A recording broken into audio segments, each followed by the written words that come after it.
Nigeria has restated its calls for the total elimination of nuclear weapons to engender a peaceful and secured world. Nigeria's permanent representative to the United Nations, Ambassador Audu Kadiri, stated this in Geneva at the 2020 Review Conference of the Parties to the Treaty on the Non-Proliferation of Nuclear Weapons. The International Day Against Nuclear Tests is observed annually on August 29th. According to him, the catastrophic humanitarian consequence of a nuclear weapons detonation in today's world can be best imagined. The remains of a 27-year-old man alleged to have been killed and buried by his close friend has been exhumed by the Edo State Police Command. The police identified the victim as Moses Ikiri. Ikiri was said to have been lured by the suspected killer, Sunday Onoja, to a forest in Muhen village in Ovia, northeast, where he was killed and buried in a shallow grave. And out in bilateral ties, Nigeria and Britain have signed 2 agreements on defense and security partnerships, as well as economic development forum. Speaking briefly before signing the agreement, President Muhammadu Buhari stated that Nigeria and the United Kingdom would continue to cooperate on tackling corruption and reducing poverty. He lauded the British government for its assistance to Nigeria in the fight against terrorists and pledged the country's readiness to strengthen the relationship between the 2 countries. For his part, Prime Minister May said the UK would need to seek more economic ties with Nigeria after Brexit. She also pledged her country's continuous assistance for Nigeria's fight against insurgency and human trafficking.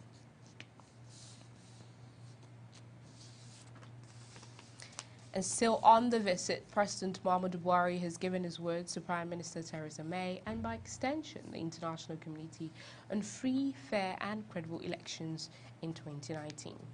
Presidential spokesman Femi Adesina said in a statement that his principal gave the assurance during a bilateral meeting with the visiting Prime Minister. Buhari also welcomed UK's support towards strengthening democratic institutions in the country. On the anti-corruption campaign, the president applauded Britain's support and noted that the success of the fight was very important to ordinary people in the country. He recalled that Nigeria had great opportunities and resources between 1999 and 2014 due to high oil prices. And Nigeria's ambassador to Germany, Yusuf Tugar, has given indication that hundreds of German investors will soon throng the Nigerian market. The ambassador disclosed this in Abuja at a press briefing ahead of the German Chancellor's Angela Merkel's visit to Nigeria. Ambassador Tugar said the investors run medium-sized businesses which tallies with the country's economic recovery and growth plans. He also seized the opportunity to debunk claims that many Nigerians are languishing in German prisons.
to ensure compliance with the electoral guidelines in the course of its congresses and primaries. The ruling party also pledged to observe principles of internal democracy. APC National Chairman Adams Oshomole gave the assurance at the end of the party's caucus meeting at the Presidential Villa, Abuja.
Senator Rabiu Musa Kwankwaso, a former two-time governor of Kano State, has formally joined the growing list of presidential aspirants in the People's Democratic Party. Kwankwaso declared his ambition in Abuja on Wednesday at a gathering attended by a mammoth crowd of supporters. The presidential aspirant said the disillusion and disappointment of the last 3 years informed his decision to run for the presidency. A sea of red cap in Nigeria politics means one thing. These are members of what is known as the Kwankwasia movement. The mammoth crowd are here to witness the latest entrant into the race for PDP's presidential ticket.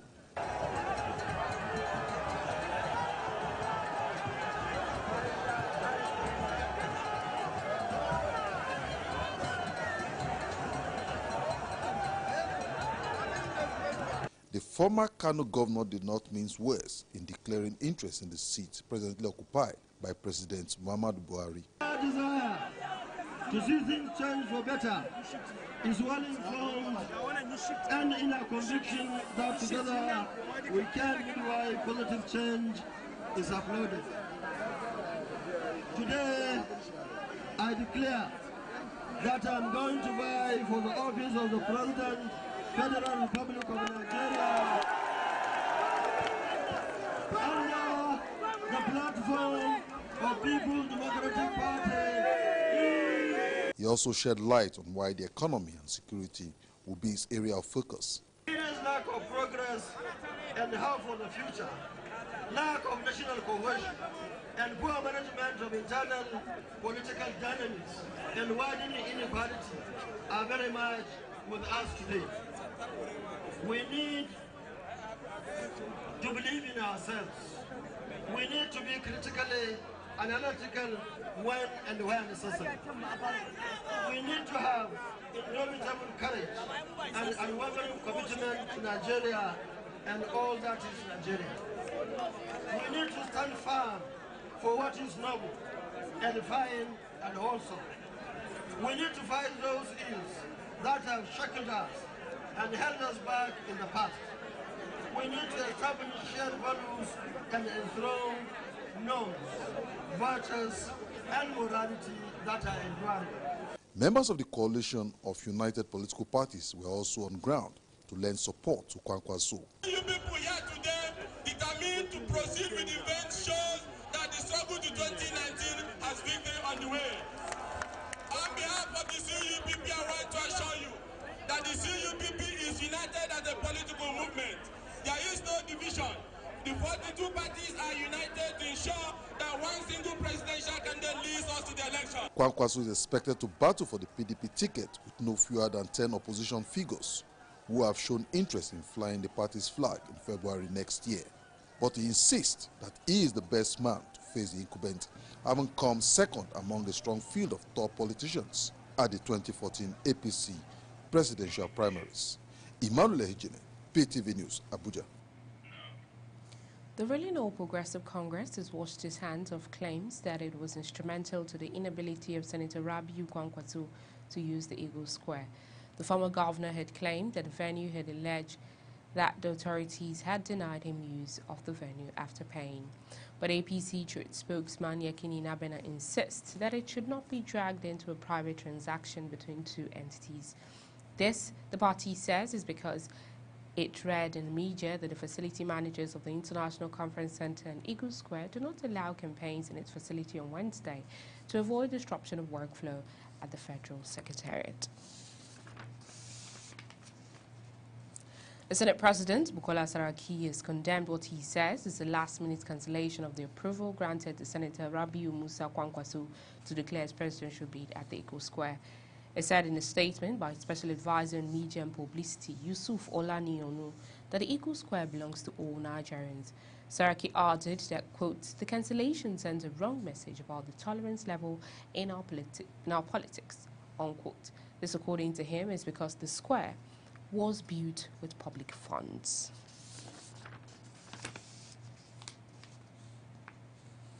And the Senate President, Bukola Saraki, on Wednesday held talks with former President Goodluck Jonathan in what is believed to be a continuation of his consultation on his presidential ambition. Both men held closed-door talks at Jonathan's Abuja residence. But Saraki's media team later issued a statement indicating that the former president, the Senate President, for, quote, the firm and progression leadership he has provided to the National Assembly. The statement added that Jonathan described Saraki's support in the two chambers as tremendous and claimed that the former president said it was a testimony of his leadership ability. Earlier, Saraki had said his visit was to pay his respect to the ex-president and also to inform him of his formal return to the People's Democratic Party. The Senate President had in 2014 led a group of PDP members into the All Progressive Congress on the grounds that the then President Jonathan and party leaders had shut its doors on some of the founding members. He said a few years ago that he began to have issues with Jonathan after he exposed the 2.3 trillion naira fuel subsidy racket. And starting off our foreign scene, South Korea's Agriculture Ministry says it has strengthened inspections on U.S. beef imports after a mad cow disease case was reported in the United States. A 6-year-old cow in Florida tested positive for the bovine disease, making the 6th mad cow case in the U.S. since 2003. The Ministry of Agriculture, Food and Rural Affairs increased the sampling inspection of U.S. beef from the current 3% of the total to 30%, planning to take necessary quarantine measures. South Korea is currently importing U.S. cattle younger than 30 months that are rid of specified risk materials. South Koreans are sensitive to mad cow disease, which can cause the fatal Carbodes disease in humans.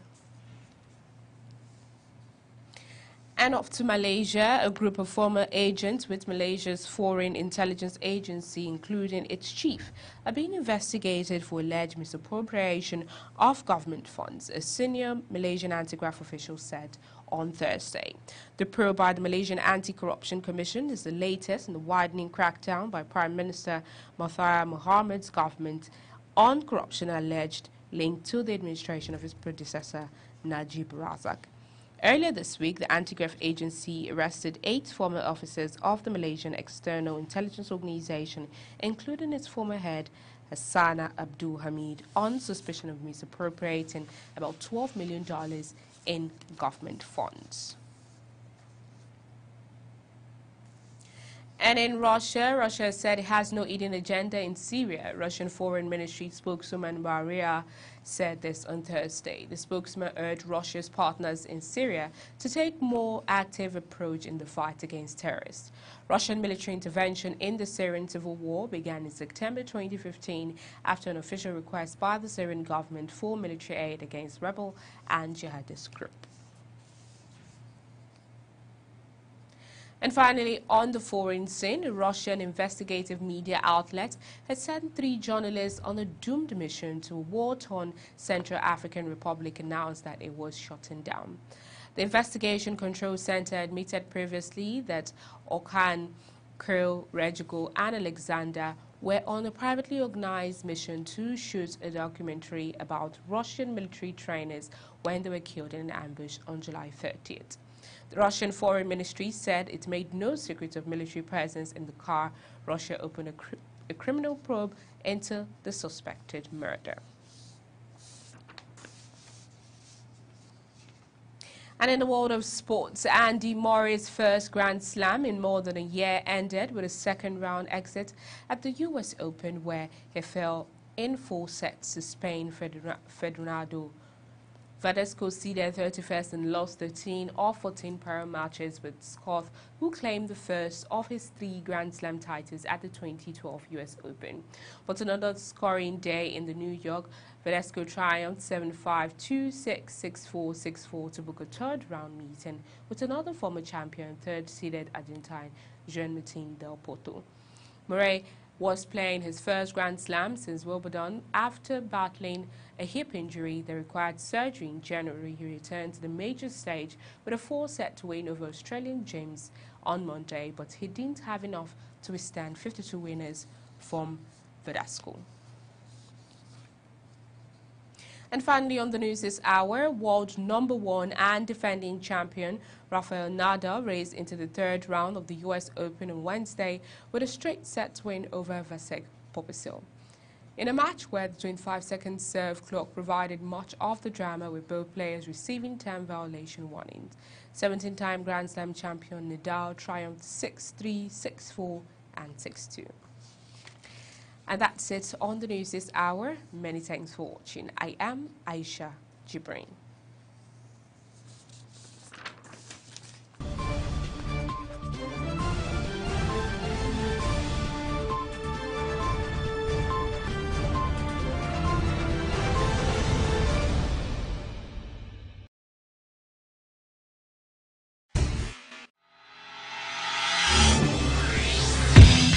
People's Television Nigeria has gone mobile. You can now watch PTV Nigeria on the go anywhere in the world. For real-time notifications, just go to Google Play Store if you're on Android or Apple Store if you're on iOS. Search for PTV Nigeria. Download. It's free. It's easy. And now you can catch up with the latest news analysis and political discourse on the go. So stay connected with PTV, Nigeria's #1 online TV.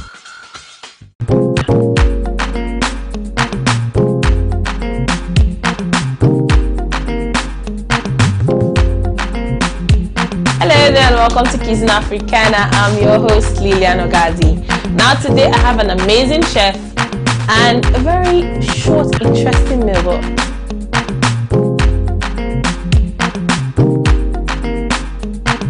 This week again. Yeah, this week again we have something super amazing. Okay, last week was amazing and then this week it is super amazing. So what are we preparing this week that is super amazing? What we have to make today is called Ikira Nyicho. Now, Icho is a name for water yam. Okay. Then Ikira is the Ikira made from Icho. So what is Ikira first? This is the Ikira made from Icho. The name given to sounds like akara. Yes, but I don't want to use the word akara because in my language we call it Ikira. So Ikira Nyicho. Yes, that's to cakes made from water yam.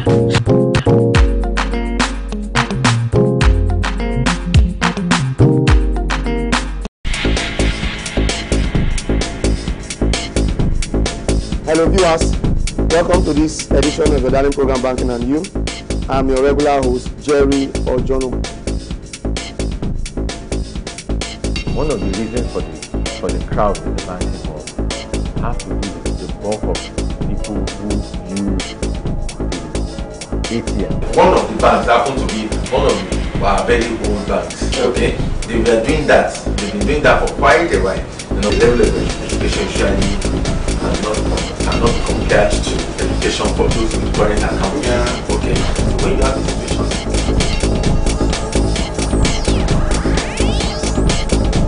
Hello viewers, welcome to this edition of the Darling Program Banking and You. I'm your regular host, Jerry Jonathan. With me today,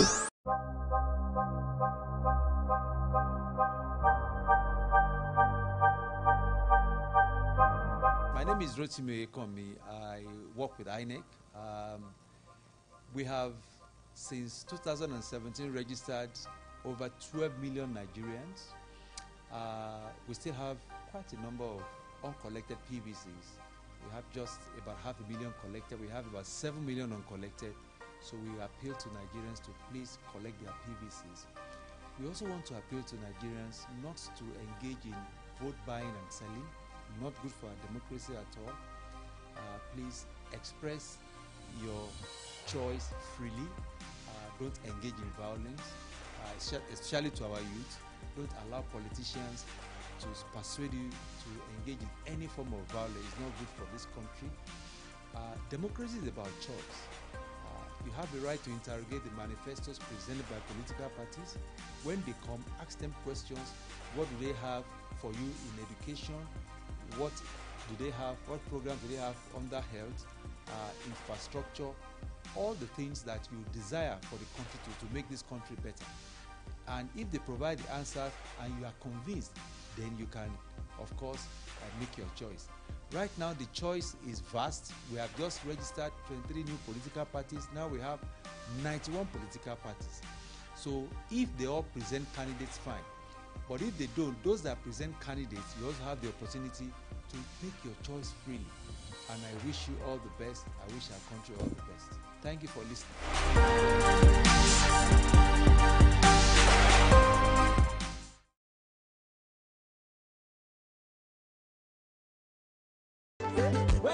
Ours is a country of vast tropical and equatorial woodlands with arid deserts to extensive savanna grasslands, expansive mountains, immense rivers, numerous waterfalls, and mystical forests. Nigeria has it all. It is a place of rhythm, of dance, of music, of festivals, of tradition and culture, of spectacular color, of glamour, and a country of 200 million smiles.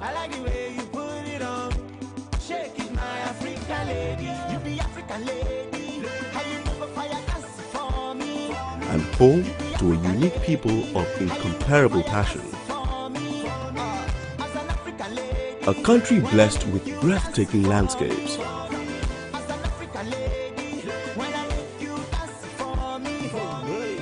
Home to some of the most diverse equatorial flora and fauna species on the earth.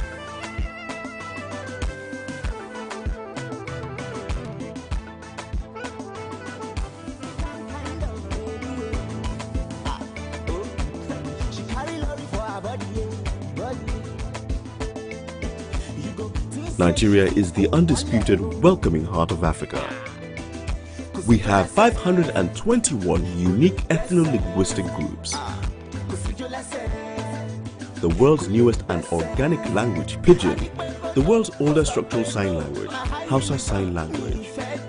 In addition to the world's oldest continuous market, the 600-year-old Kurmi market, which is situated within the ancient northern city of Kano, where 1,000-year-old city walls can still be found intact to this day. Nigeria has unique and ancient cultures, traditions and customs, and is steeped in spirituality, with as many Muslims as Christians. We also boast the world's oldest systematic religious philosophical system in Ifa, also known as Afa, and practiced as Santeria, Candomblé, Palo, Ubanda, and Voodoo, and in various countries around the world. Nigeria is also home to the world's oldest purpose-built boat, the 8,500-year-old Ifuna canoe. Nigeria is the home of African sports, both ancient and modern, and has always been the beating heart of African football, which has gifted the world with some of the most dynamic and creative football players of all time. Gifted the world with music and artists such as the late Fela Kuti, King Sunny Ade, Seal, and many international performing artists, including Dame Shirley Bassey and Shadi Adu. Our country has also gifted the world with giants of African literature and poetry. Nigeria is a country on the move, a country of hard-working people and industrious and creative people. Our film industry, known as Nollywood, produces more movies in one day than Hollywood produces in 2 weeks, and is the place of thousands of stars and of millions of wonderfully welcoming, warm people. We are a country of kings, of queens, businessmen, and businesswomen. A place of vast, sprawling game parks, a country where African traditions have always been first. A country of drums, of colors, culture, of festivals, of music, of rhythm, and art. This is Nigeria. There is simply nothing quite like it. People's Television Nigeria has gone mobile. You can now watch PTV Nigeria on the go anywhere in the world with real-time notifications. Just go to Google Play Store if you're on Android or Apple Store if you're on iOS. Search PTV Nigeria, download, it's free, it's easy. Now you can catch up with the latest news analysis and political discourse on the go. So stay connected with PTV, Nigeria's #1 online TV.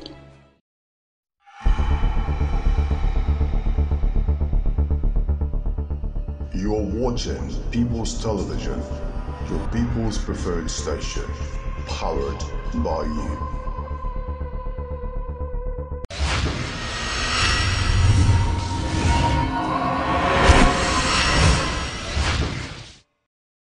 For innovative research-based analysis, fresh news and programs, join us on PTV, the People's Oriented Station, transmitting on Star Times Channel 120, showing across 36 states in Nigeria, and Channel 77 on Strong Decoder across 52 countries. Yes, you asked for it. Now you have the best of television. You can also follow us on our social media platforms showing on your screen. People's Television, powered by you.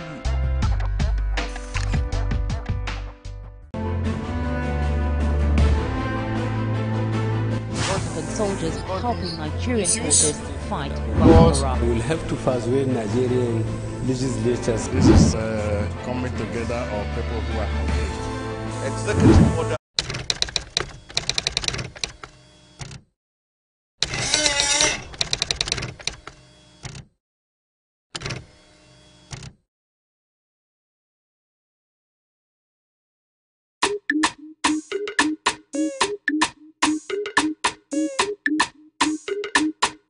Action.